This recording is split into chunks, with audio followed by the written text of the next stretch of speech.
Okay, I'm going to introduce this leg workout coming up. It is currently post that workout. It's been 45 minutes and I'm still waiting for my heart rate to drop below 90, so that should give you an idea of what you can what you can expect from this workout. 10 out of 10 session, extremely good. Good and bad. I went to a very dark place, which hadn't been before in that leg session, which is a good thing, but a bad thing because it's a good thing because now I know how far I can push myself. It's a bad thing because I've spent all this time not pushing to that place. However, I don't think I'm going to recover very well from this session. I don't really mind, to be honest. So I don't know if pushing myself this far would be the best for a regular occurrence. However, enjoy the leg session. I'm trying and chill out. Alright guys, so this is the leg workout, which I'm still in the process of recovering from. My hunger is non-existent today, so that's probably a effect of this session. So I'll start at the beginning where we are now with leg extensions. We started off just with some simple pre-activation exercises. I always find going into any leg session that my knees just feel stiff. It feels like my knees are moving the leg extension rather than my quads. So I tend to do quite a few sets on here just to try and get things activating. I do different techniques like pauses, some longer time and attention, some stretches. I don't spend so much time needing to get activation on my hamstrings. My hamstrings seem to activate they seem to respond fairly well to activation, but not so much to growth, which is unusual because my quads are definitely further along than my hamstrings, but I find it easier to connect with my hamstrings than my quads. Go figure. This is a very nice leg curl machine, standing leg curl machine. Haven't used this one before. I've used a cable and lying down on the bench, which you may have seen on a couple of videos as a hamstring exercise, but this is a brilliant one. Definitely something which I'm going to utilize every time I use this gym. After this training session, you might see this gym a little bit more often. I'm not going to use it that much because it is a bit of a drive for me, but it was a good session. Now these are belt squats. Again, a new exercise, but I don't know why I said again. I haven't done any new exercises here yet, but this is a new exercise and one in which fantastic. Like, I've never had a squat movement feel so good for me. No issues with my knees. I put my knee sleeves on just to err on the side of caution, as I do have ridiculously bad knees, but that's another story. So a fantastic movement, and I'm very happy that I found this machine. I've always seen them and got on well with them before, but never had the opportunity to use it regularly. Yeah, very, very glad to be able to have it. You can see that you can't really get masses of depth on this machine, but this is the most amount of depth I've been able to get without pain for a long, long time. So yeah, I'm feeling very grateful for today's session. A little bit shaky, certainly at the top of the movement my legs were properly shaking. I didn't know if this was a good weight or a pretty pussy weight. I don't really know, so I kind of just went with the feel. I was going for 8 to 10 reps really on these. It's not quite as unsafe, as you can see my arse shaking, goodness me. It's not as unsafe as a regular barbell squat, so taking the reps a little bit higher should be, something you can do with confidence. Next we've got a hack squat. This hack squat actually felt pretty good. I think it was because I came into it after those belt squats and had obviously warmed up fairly well. got a nice bit of range of movement on the belt squats, and now we're getting a little bit more depth. I did feel my knees a little bit on this, but that's not unusual for me. I think this was the first set. I didn't actually manage to film the set in which I failed, but I added a little bit more weight on and went a little bit higher in reps. This was a very good session, and I did record it all, or all exercises, not all sets. And usually I find when I've got the camera on me, I do have the confidence to go a little bit harder. That way, you know, if I do fail and break myself, at least I've got some interesting content. But yeah, it's a good machine, to be fair. Like, it's quite smooth, so I quite like that. Next we have banded RDLs, which is a normal movement in my leg sessions. The way in which I swapped out my exercises was I would normally do a box squat or a barbell squat in place of the belt squats, and then I would usually do a incline squat machine in place of the hack squats. So I'm keeping the movements very, very similar, which is obviously something that we need to do, and something that we need to be consistent with to be able to track our progress. This is 150 with a purple band, as you can see, and I was going for 10 reps here. Again, I'm using my multi-grip straps, which you can see around my wrist. Honestly, if you're not using these, I really highly recommend that you get hold of some. This was the first working set of leg extensions.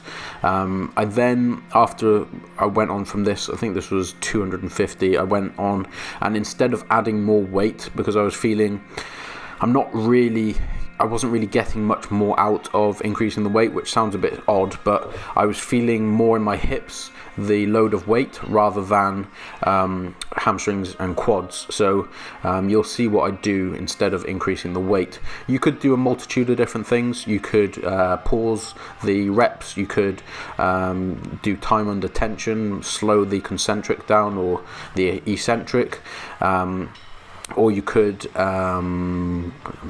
load different portions of the movement, and as you'll see in the next clip, after I start feeling sorry for myself, I just put a band on, which kind of changes the strength curve a little bit, so it's obviously harder towards the top. It is disgustingly good though.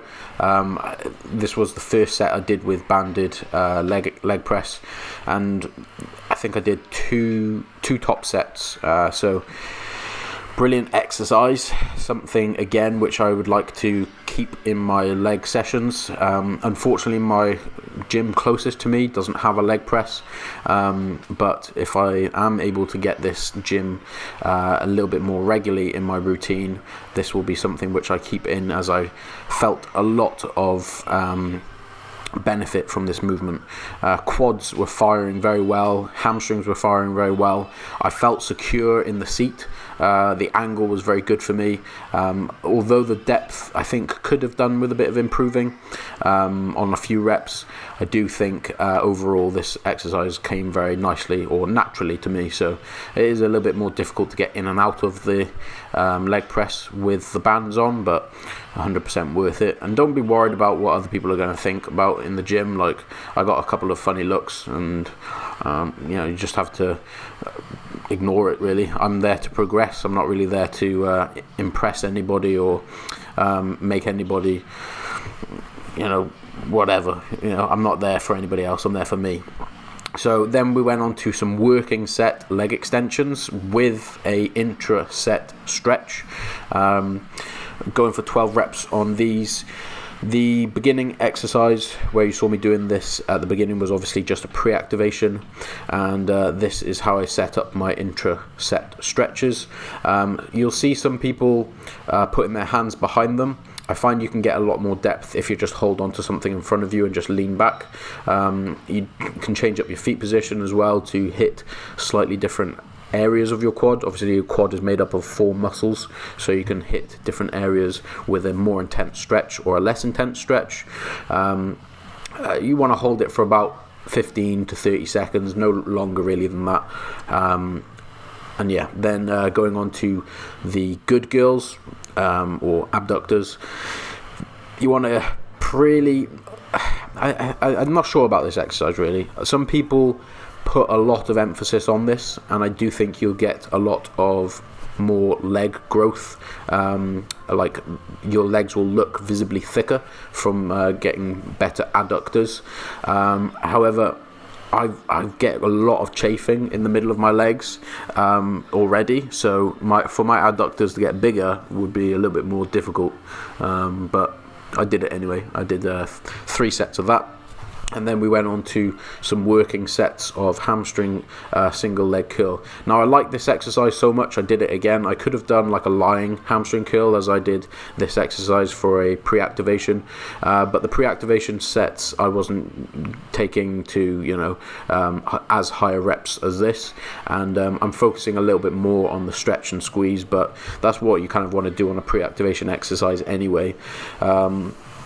The reason in which I did it again at the end was just I connected so well to it, and I don't think people need to complicate things so much. Sometimes you have people talking about exercise variation, exercise selection and things like that, and they go a little bit too much into detail on variation rather than selection. Really, is what you want to do is pick exercises that you connect with well, and then once you get to a sticking point or a plateau, then maybe move into variations. But people move around variations far too much, in my opinion. I think you want to stick at a movement, master that movement, and then look to progress. And that's not a 2-week or 3-week thing. That's more like a month and a half training cycle. So that's how I set up my training cycle. I do about it's always been 6 weeks plus. I'm coming up to doing like 12 weeks now in this training cycle, or I'm hoping to get 12 weeks before I need to deload. But we'll see how it goes. If I continue training like this, 12 weeks won't be enough, I'm sure. Bloody hell, that was a hell of a session. It kind of feels like a little bit of an out of body experience at the moment. I'm feeling a little bit wavy. That's all I've got really. Bloody hell, fantastic session. 10 out of 10. Classical music is needed now. I need to bring myself down because I still feel quite like shaky in a way. But that's what happens after like an intense leg session. Just turn that off so I don't get copyrighted. You're very elevated. Your heart rate is high. Your blood pressure's high. So yeah, that's just trying to chill out now. I might start going there each week for legs, for one leg session, and then do my other leg session in my other gym. We'll see. That was very good. So we are back where I introduced this leg session. It's been close to an hour now, and my heart rate is still above 90. We got 91. So I'm gonna do some breathing exercises and then eat. Ideally, I'd like my heart rate to be at low 70s, if not below. That's where I usually am at this point. My hunger is 0 because my heart rate is so high, so let's just breathe. Bloody hell. An hour and 15 minutes post-workout. Heart rate has come down. I am enjoying the post-workout.